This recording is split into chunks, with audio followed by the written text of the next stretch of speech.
Samajwadi party की विधायक रागिनी सोनकर हमारे साथ मौजूद हैं। सदन की कार्यवाही आज स्थगित कर दी गई। मुद्दा ये कहा गया कि मुलायम सिंह यादव का अपमान किया गया।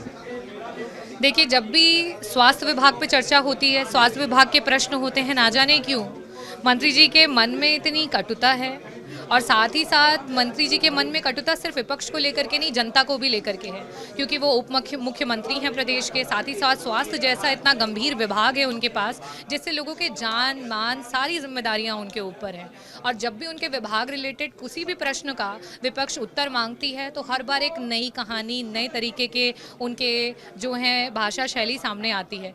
पिछली बार सदन में पूरे उत्तर प्रदेश ने देखा कि जिस समय झांसी में नवजात शिशुओं की जलकर के मौतें हो गई थी, उस पे जब विपक्ष ने सवाल उठाया, उस समय भी उन्होंने सिर्फ आम बबूल की बातें करी और कुछ इस तरीके के शब्दों का प्रयोग किया कि जिसकी वजह से पूरा का पूरा विपक्ष जो है वो वेल में आया।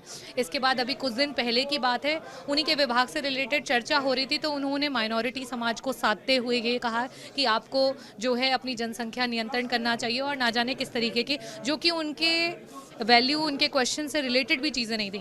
आज भी उनसे जो क्वेश्चन पूछा गया वो आयुष्मान भारत का सवाल था कि आयुष्मान भारत में जो आपकी योजना है सेंट्रल लेवल की, उसमें लोगों को लाभ नहीं मिल पा रहा है। यहाँ तक कि एक ये बहुत ही गंभीर प्रकरण को दर्शाया गया समरपाल विधायक जी के द्वारा कि एक व्यक्ति जो कि आयुष्मान भारत में कॉम्पिटेंट हो, उसमें उसका रजिस्ट्रेशन था और उसकी डेथ हो गई। इसके बाद भी 25,000 की मांग सरकार के द्वारा, जो भी वो अस्पताल था उसके द्वारा करी जा रही थी, और उसकी डेड बॉडी नहीं दी जा रही थी। और इन सारे मुद्दों में उन्होंने सिर्फ एक ही बात उन्हें समझ में आई कि नेताजी और नेताजी का पुराना कोई कहा हुआ वक्तव्य, जिसको उन्होंने कभी नेताजी से जस्टिफाई भी नहीं किया होगा, पूछा भी नहीं होगा कि उन्होंने वो क्यों बोला, किस एस्पेक्ट में बोला, बस उसको अपने मन से हर बार जो है बीजेपी का काम है कि अलग अलग मंचों से सिर्फ उसको लेकर के आती है।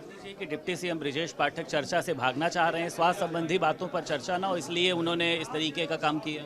देखिए, जब से ये 3 सालों के सत्रों में हमने देखा है कि जब भी उनके विभाग रिलेटेड चर्चाएं होती हैं, उनके विभाग रिलेटेड प्रश्न होते हैं, तभी इस तरीके की सिचुएशन क्रिएट होती है। तो कहीं ना कहीं वो उतने निपुण नहीं है, सक्षम नहीं है जिस विभाग को वो चला रहे हैं, या फिर जिस विभाग की उन्हें जिम्मेदारी मिली है उस जनता के दुख से वो समन्वय नहीं रखते हैं। इसी वजह से वो हर बार इस तरीके की जो है छोटी बातों को लेकर के सदन में ऐसा बवंडर क्रिएट करना चाहते हैं, जिसकी वजह से वो छपास मंत्री बन जाए।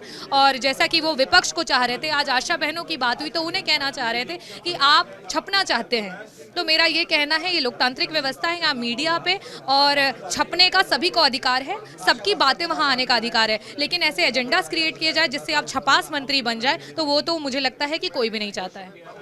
हमारे साथ समाजवादी पार्टी की विधायक रागिनी सोनकर मौजूद थी। लखनऊ से वीडियो जर्नलिस्ट पंकज निगम के साथ संदीप खेर, भारत समाचार।